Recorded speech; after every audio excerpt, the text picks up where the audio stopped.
Based at a fire station in Wallasey, a group of young adults identified as LGBTI meet at a group once a week to get support, advice and, most importantly, to socialise with friends.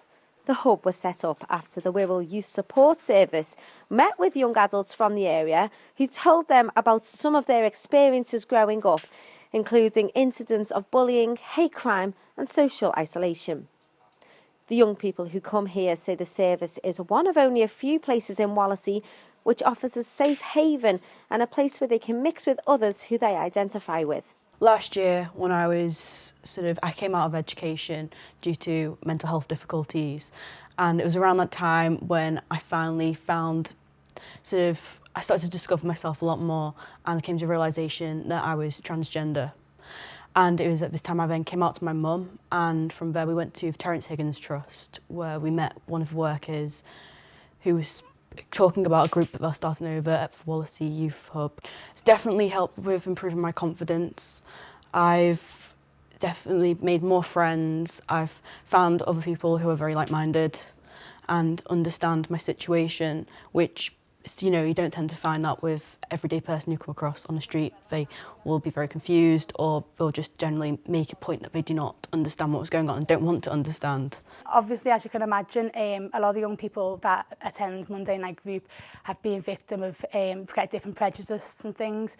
So it's about creating that safe space for them to be themselves, about creating that safe space where they can discuss issues that are important to them. For example, we've done around the history of Pride and how that started, and Stonewall and stuff like that. These are issues and things that young people may not learn about unless that group was there to provide that specific education. Also around all the different flags and gender identities and sexualities. I mean, the young people teach me things as well. So, and I think it's really important for the young people to be comfortable with their identity and to know the history behind LGBT, and because that's their history as well. 17-year-old Lewis Collins was one of the young people who helped set up the hub. He was determined to make sure there was more provision for LGBTI teenagers from the Wirral after he became a victim of bullying himself. I had someone throw a firework at me and shout, "You dirty faggot," and obviously the firework missed me and exploded on the slide. But obviously I didn't report it to the police because obviously I don't know who it was, I don't know what was happening, there's no CCTV, but now there is, and there's things like lighting and you can see what's going on. Obviously that was just one small experience that could have been a major part of my life. I could have lost an arm or something, but obviously luckily I didn't. And from that I think it just made me feel, it made me feel more empowered to help start up the provision in Wallasey and get the the Charter Mark to become more accepted in the community. Came out gay when I was 13, so then from that I've been referred through so many different agencies like the Brook and Terence Higgins Trust and places like the Armistead Centre and Gyro in Liverpool.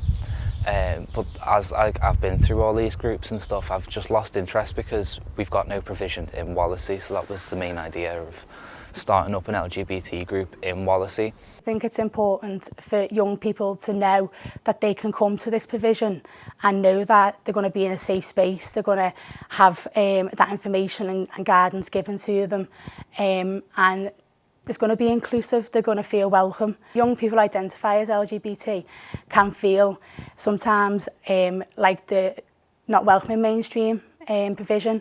Mainstream provision, they may be subject to prejudice and homophobia, transphobia. So I think it's important to make the space accessible and make it known that it is inclusive. Charlene Smith reporting for Bay TV News.